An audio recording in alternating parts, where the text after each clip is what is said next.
So I actually recorded this video earlier today, and I didn't hate it. But I don't, whenever I record a video, like afterwards, I'm always like, I should have said that, or I could have said that. And there were just some things that I wanted to say, so I decided to redo it. Anyway, hi friends. Welcome back to Makeup Looks and Books. I decided to change the name again. I don't know. I might stick with that one. I might change again. Let me know what you guys think of the name. And if you have any suggestions. As always, thank you so much for watching these videos, guys. I really appreciate it. Feel free to subscribe or like or comment or whatever. But yeah, I really appreciate you guys watching these. Like I said, it's a hobby, but I do appreciate feedback and likes, subscriptions, whatever. You guys are amazing. So I did my makeup today based on the second book in the Regency Dragon series by Stephanie Burgis. And as always, I own nothing. All rights belong to her. There you go. There's the cover. It's called Claws and Contrivances, if I didn't already say that. And you guys, dragons are probably my favorite mythological creature. So I love these books. They are so good. I do have a confession, though. I haven't finished this one yet. I'm about halfway through, but I feel like that's given me that I can talk about it. So this is Rose's story. And Rose has ended up in a much more loving situation than Eleanor did. And, hold on. So like I said, I did my makeup again based on the dragons in this book.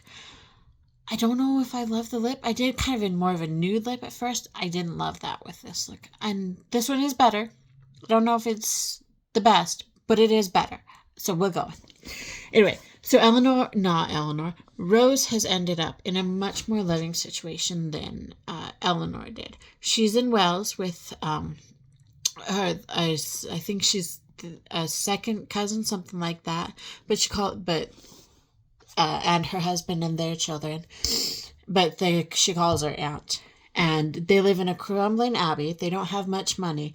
But what they don't have for money, they make up for in love.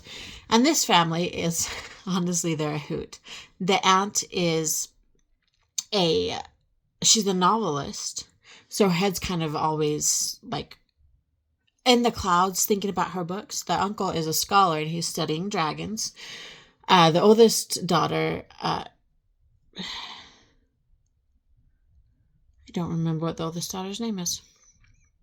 The oldest daughter is, she's very dramatic and she loves the idea of being a gothic heroine. And then there's Georgiana, and Georgie is very tomboyish. She loves wearing, whenever nobody's around, she wears pants, or nobody but the family is around, she always wears pants, and she only wears dresses when she absolutely has to. And then there's Beth. And Beth she's a little bit of an anxious girl. And then their youngest is a boy. I don't remember what his name is. I will add them if I remember that. I will add them later. And they're all just, honestly, they're a hoot. Like, there's not a whole lot of order in the house. Like, pretty much everybody just runs wild. But like I said, there's a lot of love. And they live in a crumbling abbey in Wales. So they don't have a lot of money. Well, and Rose is a little bit of a dreamer. Like, she used to get lost in daydreams and stuff, but ever since her parents have died, she's tried not to as much, just because her father was also a little bit of a dreamer, and she's worried that he was caught in a daydream when he lost control of the carriage, and she doesn't want that to happen to her, obviously. And Rose is just, when she first got with her cousin, she was pretty, she was mourning her parents. She was sad. She's just started to come more out of her shell because she's not shy or anything, but she was mourning. She was sad. Now she's starting to feel and act more like herself. And she's kind of trying to be the one with the common sense in the family because, honestly, it's a little short in supply. They are amazing people, but like I said, most of their heads are pretty firmly in the clouds. But anyway, one day Beth, the youngest girl, comes in saying that they've been overrun by monsters. And so Rose volunteers to go see what's going on, and she goes out to the buttery, and she thinks it's probably just mice. So she goes out to the buttery, and there's a dragon, a little dragon. And so and honestly, they don't have the money for a dragon, and they don't know many people who do have the money for the dragon. But there is a mysterious neighbor who has moved in recently, so she thinks maybe it's from them. So she shows the dragon to her cousins, and they've agreed to keep it secret from the aunt and uncle right now. And she disguises herself and goes to, and then because she can't go to the house of an unmarried male by herself. So she disguises herself so that he won't recognize her or anything. Not that they've ever seen him, but still so nobody else will see her walking to an unmarried male's house by herself. So she's walking down the road, and all of a sudden she hears horses' hooves and like someone saying, "Watch out." And she's almost hit by a carriage. Does this sound familiar? Any guesses who it might have been? That's right. It's Mr. Aubrey from the first book. And he's come, and he doesn't even really realize that they almost hit somebody else with his carriage because he's lost in his books. But so she gets in the carriage, and she tells him she has this idea that she can get him to go talk to the neighbor, so she doesn't have to worry about the impropriety or anything. So she gets in the carriage and has him drive there, and once they get there, she tells him, "Okay, go talk to him." And he's like, "What? No." But luckily, and she's like, "Oh, come on."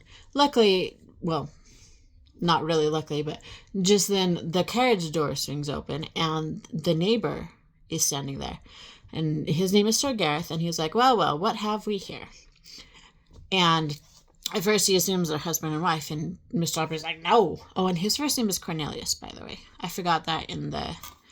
I forgot what his name was in the first book, but his name is Cornelius Aubrey. And Rose thinks quickly, and she's like, "Oh, no, we're engaged," because that's more acceptable than an absolutely unrelated man and woman being in a carriage together. If you're engaged, it's more acceptable. And so and Mr. Gareth is not a very pleasant man, as they find out, and he's got some scratches and what looks like a burn on his hand. And then so they don't ask him about the dragon after all. And then they go back to the house. But as they're going back, she asks him to stop and let her out so that she can walk. Because she doesn't want the family to know that they've met yet. Because Mr. Aubrey is the scholar friend that her uncle has been waiting for. And so they both make it back to the house, and she had asked her cousin to watch the dragon. Well, somehow, while the cousin was watching the dragon, it disappeared.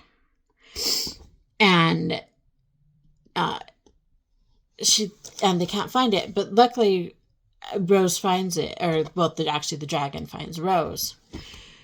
And then Mr. Aubrey sees the dragon, and he's so eager to study it, and he's also glad that it doesn't have the gold markings on the face that Sir Jessamine did, because he's still not convinced that dragons have magic. But then they find out that Sir Gareth has come to call.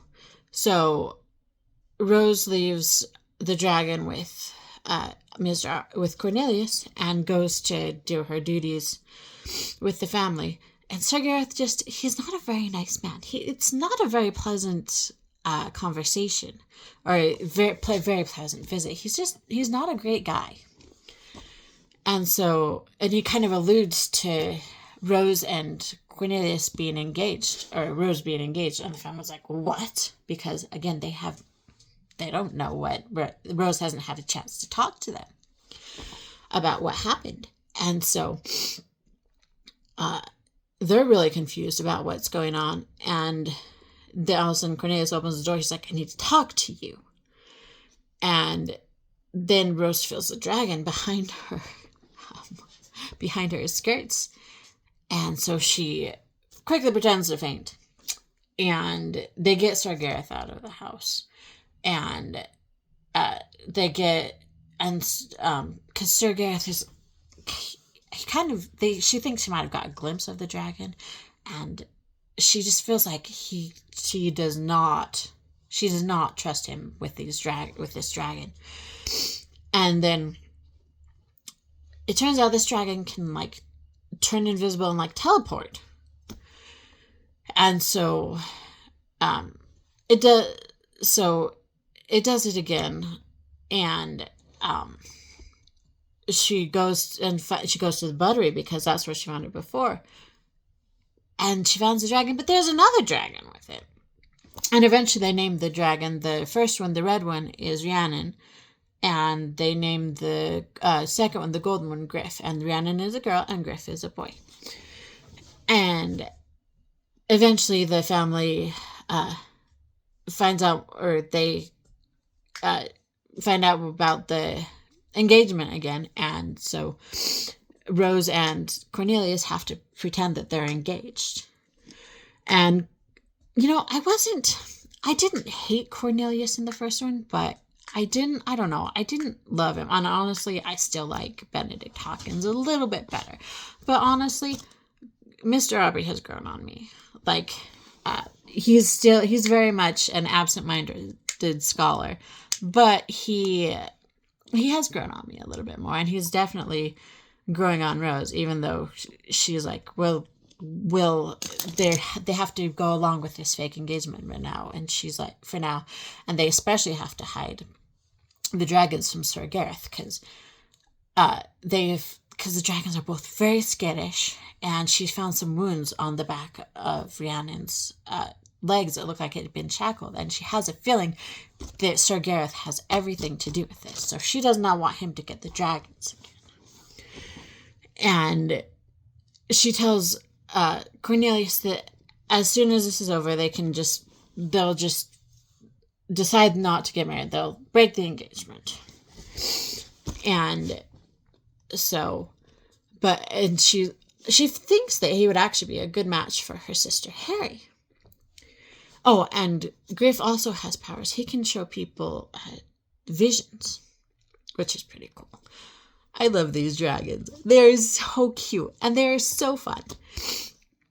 But, so she just figures that they'll break the engagement, and hopefully she can pair him up with her sister Harry.